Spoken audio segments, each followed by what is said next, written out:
का सारा data website पे डाल दीजिए। जरूर डालेंगे। और आपने जो इल्जाम लगाया कि वो आरएसएस के आदमी, ये भी मैं उनसे पूछूंगा। हाँ। ठीक है, उसका भी पूरा कच्चा चिट्ठा आपके सामने रखेंगे। अभी तक आपको पता नहीं था वो? मुझे नहीं मालूम था। अच्छा। मुझे नहीं मालूम था। लेकिन आपकी पार्टी के जो नेता हैं, आपकी पार्टी में आप कह रहे हैं कि जितनी भी टिकट दी हैं वो अच्छे लोग को टिकट दी हैं, उसका एक सर्वे मैंने कराया है। तो जो 70 लोग टिकट दी है उनमें से 8 आदमी ऐसे हैं जो बीजेपी के एस्टेब्लिश नेता थे और 7 ऐसे हैं जो कांग्रेस के नेता थे। बिल्कुल थे। तो अगर बीजेपी और कांग्रेस के लोग इतने खराब हैं तो उनको आपके टिकट, या आपकी पार्टी गंगोत्री है, इसमें आके सब साफ हो जाते हैं।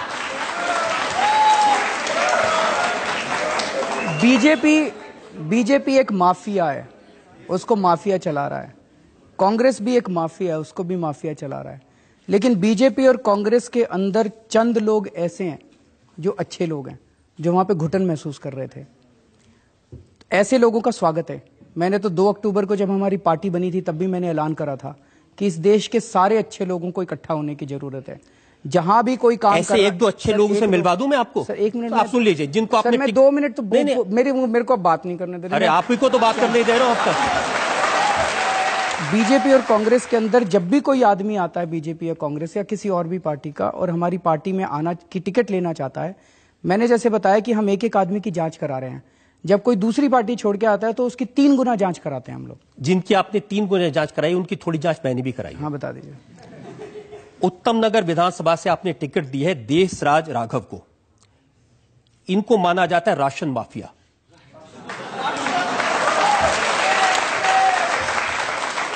लोकायुक्त के पास इनकी शिकायत है जिसमें कहा गया कि राशन और मिट्टी के तेल की इनके और इनके परिवार के नाम में 20 दुकानें हैं।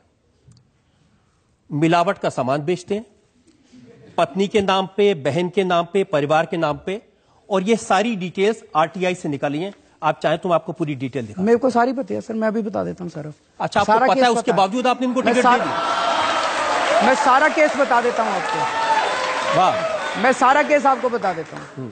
इसके अलावा भी कोई और है? नहीं, बहुत है। अभी तो शुरुआत है। रवीन जी क्या बात कर रहे हैं? ठीक है। देशराज राघव अचल शर्मा के खिलाफ पिछली बार इंडिपेंडेंट काउंसलर का चुनाव लड़े थे। अचल शर्मा बीजेपी का आदमी है उत्तम नगर से। अचल शर्मा बुरी तरह से हार गया। मैं अचल शर्मा की नहीं पूछ रहा, माफिया तो ये है जिनको आपने टिकट दिया है। बात तो बता दूं आपको पूरी। अब मेरे को पूरा करने देंगे, बीच में काटेंगे नहीं? नहीं, बिल्कुल काटूंगा। अगर आप, मैं पूछ रहा हूं कि क्या इनके खिलाफ लोकायुक्त के पास शिकायत है कि नहीं है? सर मेरे को जवाब देना पड़ेगा। अगर आप मेरे को जवाब देने देंगे तब तो मैं जवाब। आप जवाब दे ही नहीं रहे, आप तो दूसरे बात के बारे में बात कर रहे हैं। तो फिर ऐसे तो काम नहीं चल सकता। ऐसे ही काम चलेगा? आपकी मर्जी। जब राजनीति में आए तो ऐसे सख्त सवालों के जवाब देने पड़ेंगे। मैं जवाब देने अब आप बच नहीं सकते इन चीजों से। तो बता तो रहा हूं मैं। अगर आप बेईमान आदमी को टिकट देंगे तो सवाल तो पूछे जाएंगे आपसे। तो आप जवाब ही नहीं देने दे रहे, आप सवाल ही पूछ रहे हैं। आप जवाब नहीं दे रहे हैं ना। चलिए अब बोलूं मैं? बोलिए। मेरे को बात पूरी करनी पड़ेगी, बिकॉज वो बात पूरी। आप बात बोल नहीं रहे, बार बार घुमा रहे हैं। आप बार बार कह रहे हैं मुझे बोल नहीं दे रहे, लेकिन बोल नहीं रहे। मैं तो चुप हूं, बोलिए। अचल शर्मा को इन्होंने पिछली बार हराया था। आप अचल शर्मा के पीछे पड़े आप? सर ये अचल शर्मा की कंप्लेंट है, ये अचल शर्मा की कंप्लेंट है। मैं आपसे पूछ रहा हूं कि देशराज राघव। सर ये नहीं है उनके दुकान, एक भी दुकान देशराज राघव के सामने अगर आप साबित कर दें, हम अपनी पार्टी बंद कर देंगे। नहीं, ये प्रूफ है। ये आरटीआई से इंफॉर्मेशन आई है। ये प्रूफ है। ये आरटीआई की इंफॉर्मेशन नहीं है, ये अचल शर्मा की कंप्लेंट की कॉपी है। ये कंप्लेंट की कॉपी। हाँ, लोकायुक्त से आई है। अब मैं आपको कंप्लेंट तो कोई भी कर सकता है। अगर आपको आरटीआई का शौक है, दिखाइए। ये लीजिए आरटीआई। ये आरटीआई की कॉपी है। इसके बाद भी एक और आरटीआई हुई थी। इसके बाद एक और आरटीआई आई थी। 1 मिनट सुनिए। क्या बात हुई? ये आरटीआई दे दिया, इसके बाद एक और आरटीआई होगी। सुनिए तो सही, आप मेरी बात नहीं सुन रहे। ये जो आरटीआई आई थी, एक मिनट। ये देशराज राघव के खिलाफ एक आरटीआई है। हाँ। लोकायुक्त की अगर आप पूरी कंप्लेंट पढ़ें, लोकायुक्त की कंप्लेंट में लिखा हुआ है कि उन्होंने अचल शर्मा ने एक आरटीआई डाली जिसके अंदर उनको एक इंफॉर्मेशन मिली। उसके बाद उन्होंने दूसरी आरटीआई डाली जिसमें डिपार्टमेंट ने ये कबूल किया कि हमने जो पिछली आरटीआई का जवाब दिया था वो गलत था और देशराज राघव के नाम पे एक भी दुकान नहीं है। देखिए, आपके समर्थक के बारे में इल्जाम लगे तो आप एक आरटीआई, दूसरी आरटीआई, लोकायुक्त ये सब करने लगते हैं। किसी दूसरे के बारे में इल्जाम लगे, सबूत हो ना हो, आप इल्जाम लगा देते हैं। सर मैं जिस देशराज यादव की एक इंटरेस्टिंग बात बता देता हूं, ये तो छोड़ दीजिए। चलिए, आप कह रहे हैं पहली आरटीआई, दूसरी आरटीआई। इनके पिताजी की डेथ हुए 4.5 साल हो गए। ये मेरे पास बैंक के रिकॉर्ड है, उनकी पेंशन अभी भी उनके नाम में आ रही है। सर इन्होंने देशराज राघव ने बैंक को और डिपार्टमेंट को उसी टाइम लिख दिया था। अगर आप मेरे को बताते, दूध के धुले कि बैंक को कह दिया पिताजी के पेंशन मत देना, मरे हुए 4.5 साल हो गए। कह दिया था सर। क्या बात कर रहे हैं? मैं आपको चिट्ठी की कॉपी दिखा देता हूं।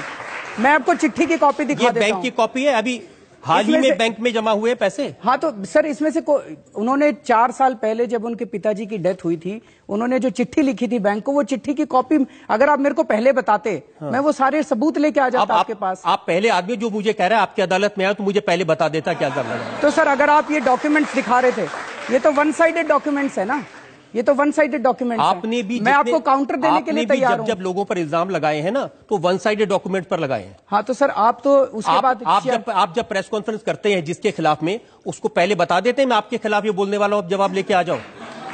ऐसा तो नहीं हो सकता। नहीं तो ठीक है भाई, अब तो जनता तय करेगी। देखिए मैं आपको और एग्जाम्पल बताता हूं। करोल बाग से आपने विशेष रवि को टिकट दिया है, उनके भाई चकित रवि अभी 26 अगस्त को किडनैपिंग के इल्जाम में पकड़े गए जेल में। ऐसे आपके उम्मीदवार हरीश अवस्थी, विनोद कुमार, बड़ी लंबी लिस्ट है ऐसे उम्मीदवार।